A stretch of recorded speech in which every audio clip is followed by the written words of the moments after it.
Alright, well, time to start a project to remove the old Watermaker and permanently install my new Watermaker, which is this Rainman right here.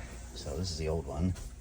It's an old Parker. They don't make parts for it anymore. It still actually works, but there's only one spare membrane, and they currently don't make any spare parts for this, like any of the valves or anything, the motor. None of the spare parts for this thing, so I am going to remove it and replace it with my Rainman. So here we go. Alright, we got her out. That was quite the job getting her out of there, but we got her. Now we just got to figure out some hoses. This is, I think that goes to the saltwater flush. So this is the, pretty sure this one here is incoming from the seawater, and this one under here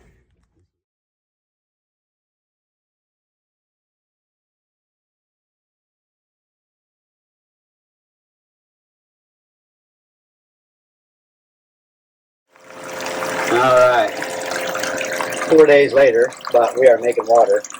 So this here, this is the wastewater, so it's reject from the Watermaker. That's basically pure salt water. This is fresh water that we're making, and that will go into the tanks. All I need to do is flip this three-way valve down here. It's kind of dark.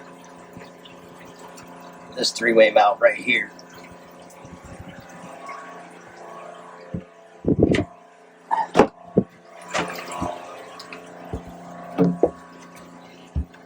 That three-way valve. Right there. Oh, I'm leaking. She's leaking on me. I don't have to fix that. That's not but a thing. So I flip that valve the opposite direction, and that will feed water up through these valves into the tanks. And then back here, it's not cleaned up yet, but this is the initial test. So we've got 3/4 inch line coming in, and that's salt water coming in. It's coming into this three-way valve here. So salt water's coming in here. It's going out there, and that hose there is for the Watermaker. And then this hose here is for freshwater flush and brine, and I'll just put that into a 3-gallon bucket. Those two lines back there, one of them's reject and one of them's product. And then here's the heart of the brains right here. This is the filter, and that's the high pressure pump. And these are the membranes back here. And you can see I'm at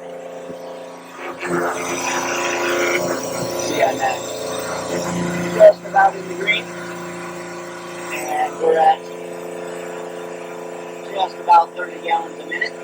This thing is rated for 30 gallons a minute, but I don't like to run it at max, so I keep it just under. And hopefully she'll live a long, solid life. So there we go. So eventually I'll tie this three-way valve here to the wall. You can see the holes where I've had it tied before. But today I had to get this 3/4 inch line in.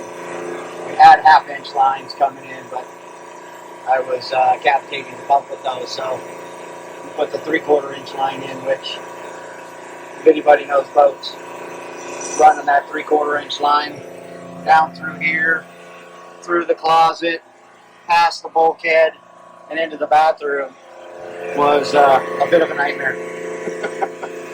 But we got it.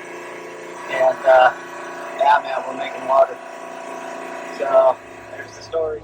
All right, so we're all cleaned up back here and everything's put back away and organized and reorganized. So just thought I'd show you the final product here.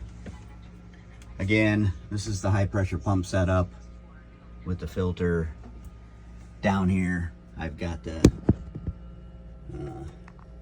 osmosis membranes under there, and this here is the valve. Again, this hose here is for freshwater flush and brine. You got the big 3/4 inch line coming in from the sea, and then this one here that says out, this actually goes up here, and that's the water in, goes through the filter, and then out of the filter into the membranes, and then out of the membranes we got the reject and the product water lines. That's the product water line that you see there in the back, the white one, and then this green one here is the reject line. So all in all, I think the project went pretty good. I'm down here in La Paz, and for 2 of those 3-way valves, and I think about 10 different fittings, was $250, which is super expensive. And then I bought 10 feet of that 3/4 inch line. That's just clear braided water hose. That was another $50-ish. So pretty expensive down here to buy parts. Comparison in the States, that probably would have cost me maybe $100 total for those 3-way valves and hoses and a few fittings.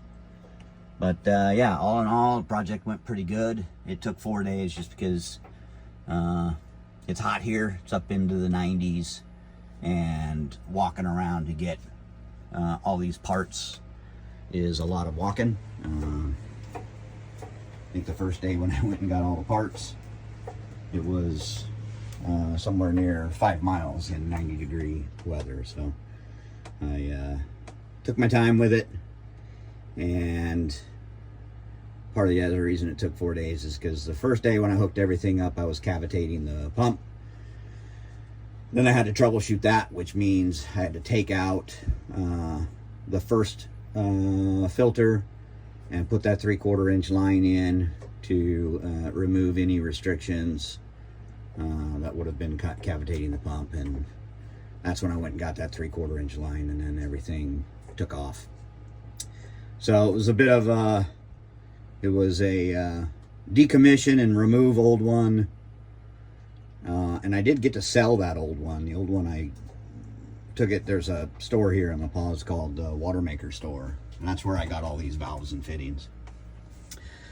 And when I was there buying those parts, I asked them if they were interested in purchasing a used one. And that day I took it back up to them, and they gave me $100 for it, which is, you know, probably way less than what it was worth, but it offset some of the cost of buying the valves and fittings and stuff, and I was happy to get some money back for it instead of just giving it away. So removal and decommission of the old one, and then install, test, reinstall, test again. Like, you know, it's a boat project. They go that way. But yeah, everything is working. Pretty happy to have a full-time onboard Watermaker that if I need to, it will take me probably 30 minutes to disconnect everything and make this portable again. So I like the install. I like the fact that it's semi-permanent instead of full-on permanent, and pretty happy with it. We filled up the tanks with it yesterday as part of the test, and all the tanks are filling up as expected. And yeah, if we end up sailing over to Hawaii here in a couple of weeks, I think we're ready. All right, Watermaker project out.